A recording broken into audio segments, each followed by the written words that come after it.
Sa kabilang bayan, habang masama ang panahon ay nagpalipas muna si Nicholas ng oras sa isang bar. Habang pinag-uusapan ng iba kung matutuloy pa ang caravan ay seryoso naman si Nicholas sa pakikipaglaro ng chess.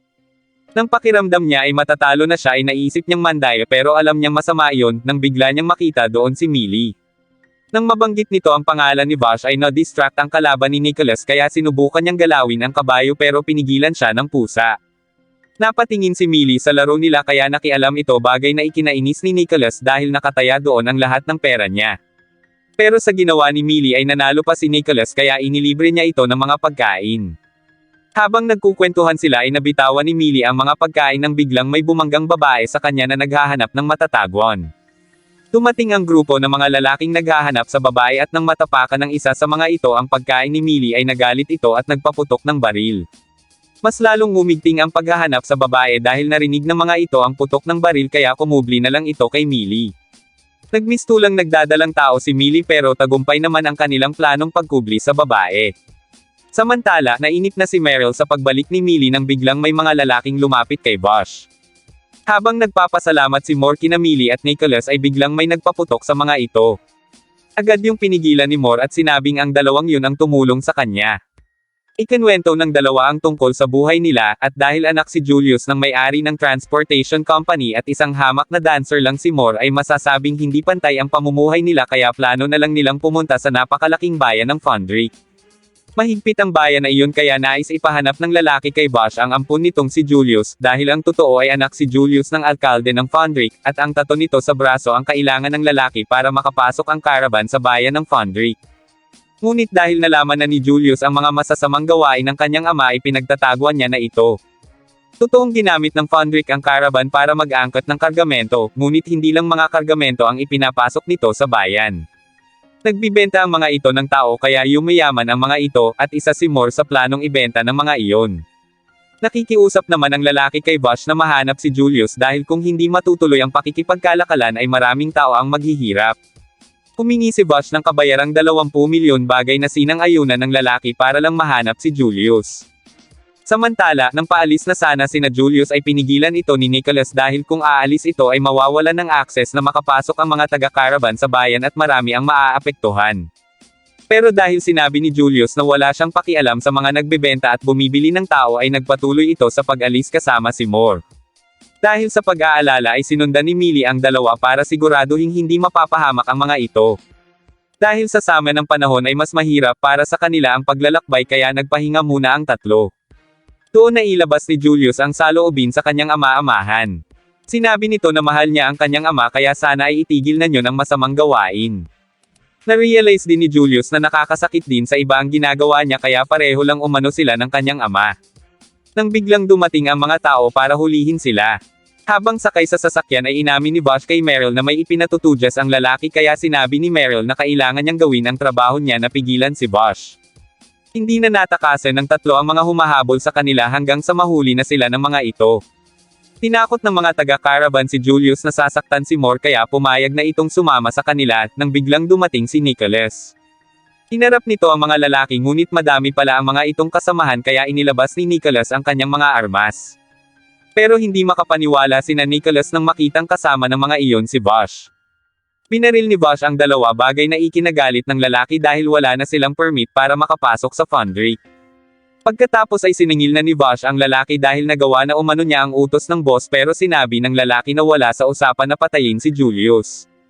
Ngunit sa takot na mapatay ay iniwan na ng mga ito ang pera at tumakbo na paalis. Galit na galit at umiiyak na lumapit si Millie kay Vash at tinanong kung paano yun nagawa nito. Sinubukan din ni Nicholas na ipaghiganti ang dalawa kay Vash pero buhay pa pala ang mga ito.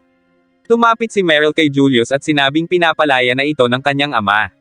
Ibinigay ni Vash ang pera kina Julius pati na rin ang sasakyan pero napagdesisyonan ng mga ito na huwag nang umasa sa iba maliban sa isa't isa. Pagkatapos yun ay muling ipinagpatuloy ng tatlo ang paglalakbay nila habang tinahak na rin ni Nicholas ang sarili nitong landas. Sa isang madilim na selda, kinausap ni Legato si Manob tungkol sa taong nais nitong ipapaslang. Natawa na lang si Manob at sinabing matagal na rin nang huli silang magkita ng target niya. Samantala, panay naman ang reklamo ni Vash sa manggagawa ng sapatos dahil hindi umano niya ito matagpuan dahil laging yung sarado. Sa isang bayan, habang pinagmamasdan ang ganda ng panahon, muling naalala ni Vash si Rem nang bigla itong tamaan ng bola ng mga naglalarong bata. Hinabol niya ang mga ito pero dahil sa takot ay pilit humingi ng paumanhin ang mga bata. Nang makita ni Meryl si Vash ay naalala nito kung paano yung naging seryoso noon kaya tinanong siya ni Millie kung masaya na siya dahil makulit na uli si Vash, bagay na itinanggi niya. Habang nakikipaglaro sa mga bata ay natigilan si Vash sa paglampas ni Legato, bagay na napansin ni Millie kaya nag-alala ito para kay Vash. Ipinasa sa kanya ni Vash ang bola para siya na muna ang makipaglaro sa mga bata habang binabantayan ni Vash ang lalaki. Nakakapag-usap sila nang hindi ginagamit ang bibig at doon binalaan ni Legato si Vash na ngayon na ang katapusan ng buhay nito. Dagdag pa ni Legato na kaya niyang tapusin ang sino man sa lugar na iyon kung gugustuhin niya, bagay na ikinagalit ni Vash. Bago umalis ay sinabi nito na may iniwan siyang regalo para kay Vash. Maya-maya pa ay dumating ang umiiyak na asawa ng manggagawa ng sapatos at sinabing may naganap na pagpaslang. Sa opisina ng sheriff ay si Vash ang sinabing salarin sa pagpaslang, bagay na pinabulaanan ni Meryl. Habang nasa kulungan ay iniisip pa rin ni Vash kung ano ang pakay ni Legato nang biglang maisip niyang iyon ang taong yun.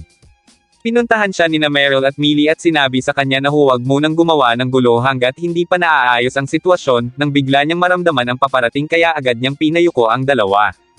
Nagpaulan ng bala ang nagpakilalang si Man of the Gale at sinabing siya ang ipinadala upang tapusin si Vash. Agad itong umatake kay Vash at nang subukang tumulong ni Meryl ay sinapak siya nito. Sumiklab ang galit ni Millie kaya naman gamit ang armas nito ay pinaputukan nito ang kadenang pumipigil kay Vash kaya nagawa nitong makatakas. Habang iniinda ni Meryl ang sakit ay sinabi nito kay Millie na parang may kakaibang ikan-ikilo si Vash kanina pa. Sa pagtakbo ni Vash ay binibigyan nito ng babala ang mga tao at sinusubukang iligtas mula sa atake ni Manav. Doon sinabi ni Manav na sa halip na iligtas ang mga tao ay gawin na lang umano ang mga itong pangharang ni Vash para manatiling buhay. Inatake ni Manav ang mga gusali at maraming tao ang binawian ng buhay nang walang kalaban-laban. Sa sobrang galit ni Vash ay gumanti ito kay Manav at sa takot ay tumakbo na ito palayo. Nang dumating doon sina Meryl at Millie ay sinabi ni Vash na layuan na siya ng mga ito. Napaisip si Meryl na kung hahayaan nila si Vash ay mahihirapan na silang mahanap ito muli. Samantala, hindi makapaniwala si Manav sa ipinakitang ugali ni Vash at sinabing kailangan niya pa rin iyong mapatay.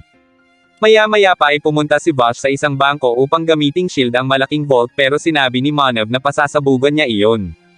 Tingid sa kaalaman nito na ginawa lang iyong patibong ni Vash sa kanya, at sa kanito ginamit ang nakatago baril sa kamay, bagay na ipinagtaka ni Manav dahil hindi agad yung ginamit kanina ni Vash. Dahil sa dami ng namatay na tao ay galit na galit si Vash kay Manav kaya tatapusin niya na sana ito nang bigla niyang maalala si Rem. Napaluha na lang si Vash at sinabing mali kung papatayin niya ang taong iyon. Tinanong niya na lang si Manav kung nasaan ang amo nito pero sinabi ni Manav na ang alam niya lang ay binili siya ng lalaking inakala niyang kanyang ama na isang agent. Dahil doon ay naglakad na palayo si Vash dahil wala naman siyang makukuhang impormasyon. Pagkatapos ng nangyari ay isinalaysay ni Meryl sa kanilang report ang lahat ng naganap sa bayan. Para kay Meryl, habang tumatagal ay mas lalo niyang hindi maintindihan si Vash. 4 na buwan na ang nakalipas simula nang iatas sa kanila ni Millie ng Bernard Ellie Insurance Society na hanapin si Vash the Stampede na may pabuyang $60 billion upang maiwasan ang kaguluhan at para hindi malugi ang insurance company. Ilang beses na nilang nakaharap si Vash pero hindi nila mapaniwalaan na siya nga ang sikat na kriminal dahil ibang-iba ito sa inilaalarawang katangian ng mga tao.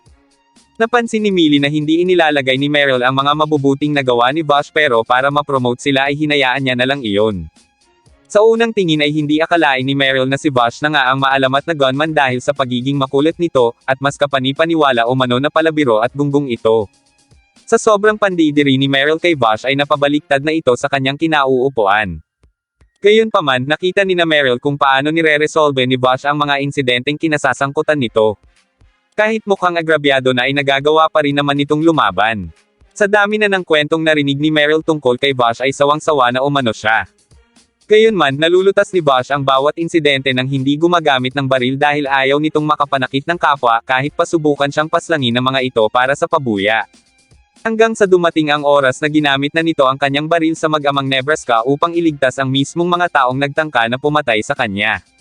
Doon napatunayan ni Meryl na ang taong iyon nga ay si Vash the Stampede.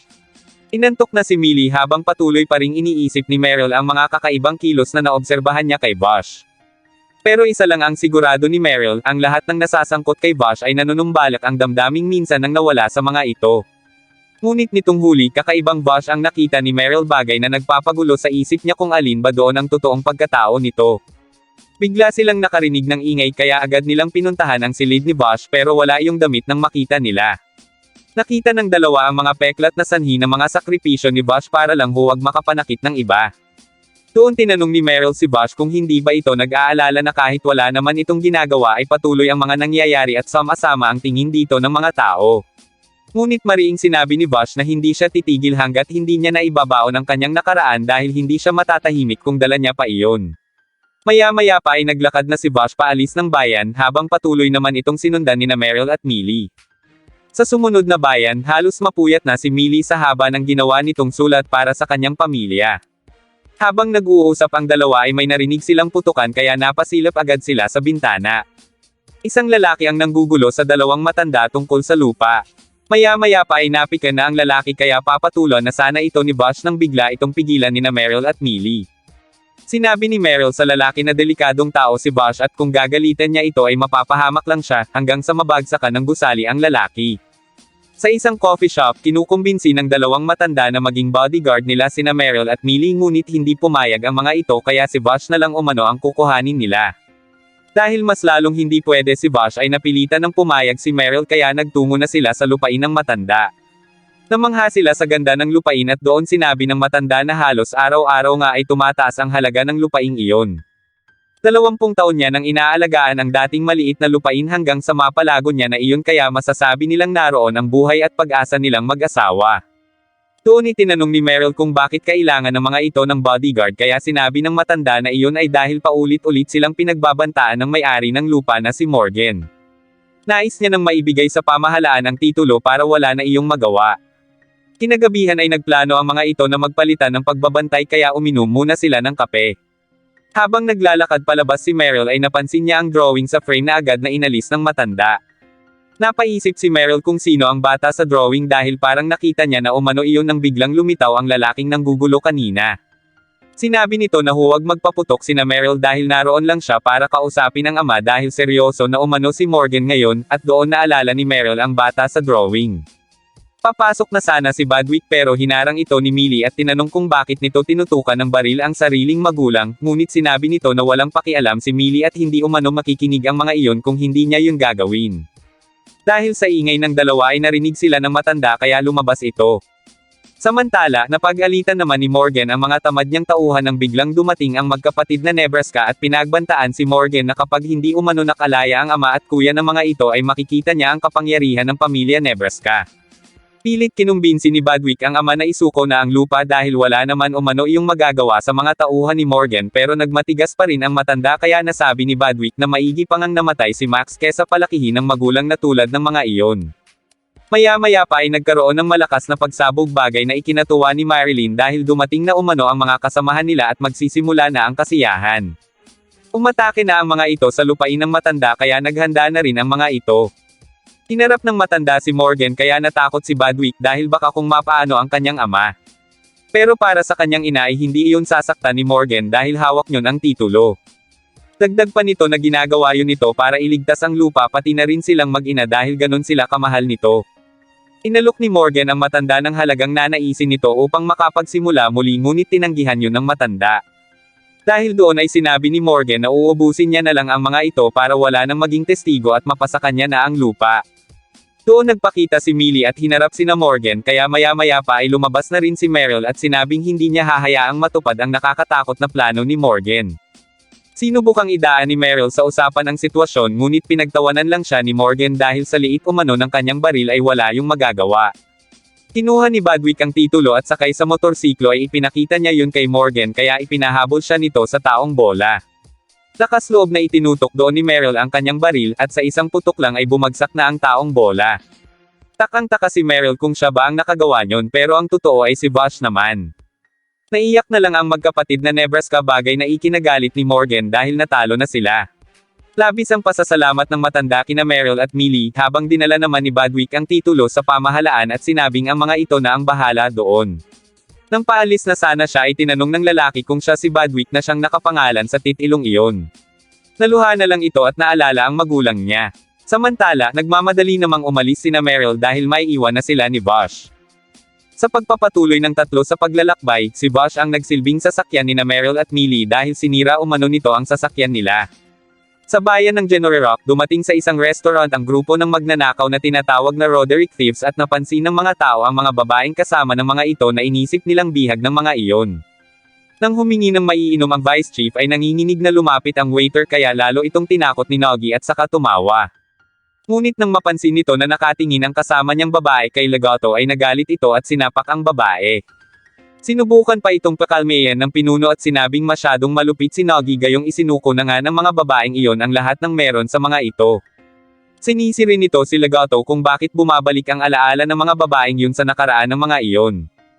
Pero dahil tuloy lang si Legato sa pagkain ay lalong napikan si Noggy kaya binaril nito ang tinidor, ngunit sa paghingi nito ng panibagong tinidor ay pinaulanan na ito ni Noggy ng bala. Doon nagsalita si Legato at sinabing huwag magmadali ang mga iyon dahil darating din ang oras na tatapusin din niya ang mga ito. Natawa lang si Noggy pero nang lapitan ito ni Legato ay nabali ang braso nito nang wala man lang ginagawa si Legato hanggang sa bawian na ito ng buhay. Dahil doon ay bumunot ng baril ang grupo pero sa hindi maintindihang pangyayari ay hindi nila mapigilan ang kanilang sarili na itutok sa kagrupo ang kani-kanilang baril. Anak ng dugo sa restaurant habang nagpapatuloy si Legato sa pagkain. Dahil sa nangyari ay natakot ang buong taga-bayan kay Legato. Nang makarating ang tatlo sa bayan ay pagod na pagod si Vash kaya inalok ito ni Meryl ang maiinom bagay na ikinagulat nito. Nagtaka ang dalawa kung bakit tahimik doon at nang buksan ni Vash ang pinto ng restaurant ay nagulat ito sa kanyang nakita at agad na isinara ang pinto para hindi na makita ng dalawa.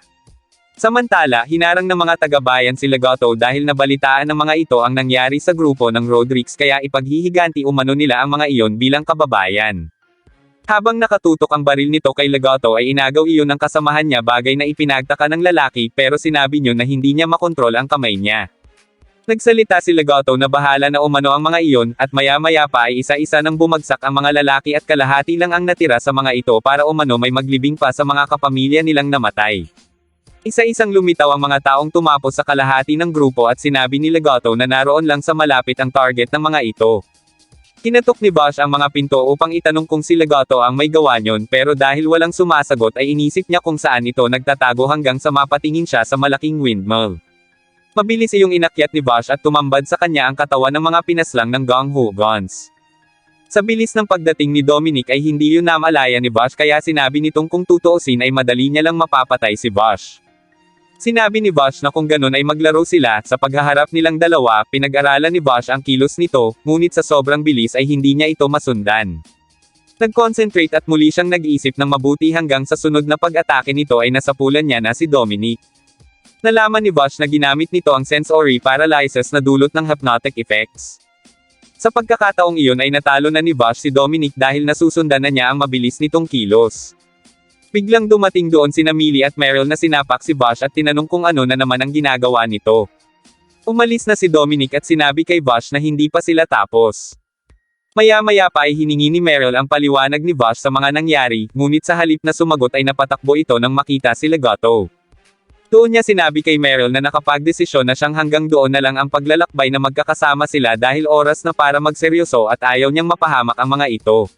Hindi maintindihan ni Meryl kung anong ibig sabihin ni Vash kaya ipinagpilitan nito na trabaho nilang sundan si Vash kaya pinapili ito ni Vash kung buhay ba o trabaho. Naglakad na palayo si Vash dahil oras na umano para siya naman ang tumugis kay Legato.